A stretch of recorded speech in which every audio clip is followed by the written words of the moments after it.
Assalamualaikum warahmatullahi wabarakatuh. Perkenalkan, nama saya Muniska Nema dengan NIM C1C0220053. Hari ini saya akan memaparkan materi tentang pengertian dan tarif PPN, PPNBM, PBB, BPHTB, dan Bea Materai.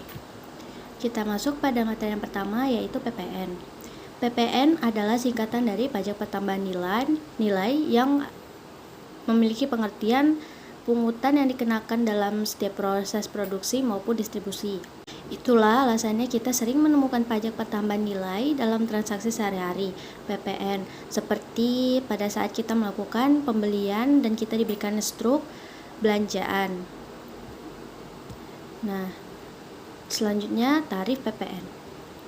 Tarif PPN yang pertama ada tarif pajak pertambahan nilai 0% berlaku untuk ekspor barang kena pajak berwujud, barang kena pajak tidak berwujud, dan ekspor jasa kena pajak. Yang kedua ada tarif pajak pertambahan nilai 11% berlaku untuk semua produk yang beredar pada dalam negeri. Yang ketiga ada tarif PPN atas barang mewah ditetapkan paling rendah 11% dan paling tinggi 200%. Khusus untuk barang dan jasa yang terkena tarif pajak pertambahan nilai 11%, besaran tarif tersebut masih dapat diubah menjadi paling rendah 5% hingga paling tinggi 20% mengikuti peraturan pemerintah yang berlaku. Selanjutnya yaitu pajak penjualan atas barang mewah atau PPNBM. PPNBM adalah pajak yang dikenakan pada penjualan barang-barang tertentu yang termasuk dalam kategori barang mewah. Tujuannya penerapan PPNBM ini untuk mengendalikan konsumsi barang-barang mewah, mengumpulkan pendapatan bagi pemerintah, dan mendorong distribusi pendapatan yang lebih adil. Untuk tarifnya yaitu yang pertama ada kendaraan bermotor, sepeda motor dengan kapasitas mesin di bawah 200 cc itu ditarif sekitar 20% sampai 30% dari harga jual. Untuk kendaraan mobil yaitu penumpang dengan kapasitas mesin di bawah 1500 cc tarifnya sekitar 10-20% dari harga jual, dan mesin kapasitas di atas 1500 tarifnya sekitar 30-40% dari harga jual.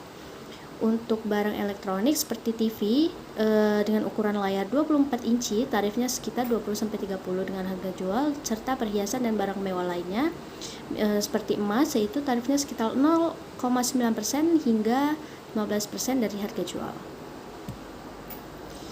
Masuk pada PBB. PBB merupakan singkatan dari pajak bumi dan bangunan. Pajak ini merupakan salah satu jenis pajak yang dikenakan atas kepemilikan atau hak atas dasar dan atau tanah bangunan yang dimiliki oleh individu, perusahaan, atau entitas hukum lainnya. PBB adalah salah satu sumber pendapatan juga bagi pemerintah daerah. Tujuannya diterapkan PBB ini untuk mengumpulkan pendapatan yang digunakan dalam pembangunan infrastruktur, pelayanan publik, dan pengembangan daerah.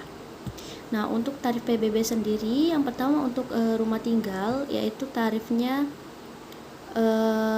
untuk tempat tinggal pertama dan kedua itu adalah 0,5% dari nilai jual objek pajak hingga 200 juta.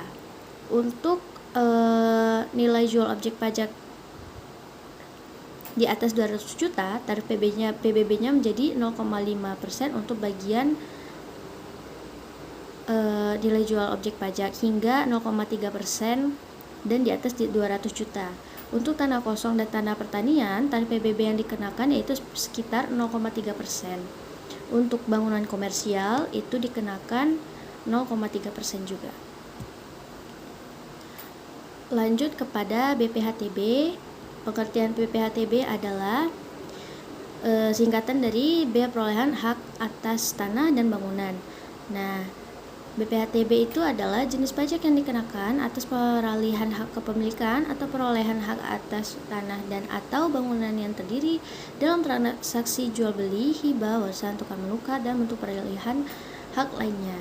Tujuannya adalah untuk mengumpulkan pendapatan bagi pemerintah serta mengatur peralihan hak atas tanah dan bangunan. Pajak ini juga berfungsi sebagai instrumen pengendalian kepemilikan tanah dan bangunan serta pengaturan harga properti. Untuk tarif BPHTB itu yang pertama ada transaksi jual beli tanah dan bangunan.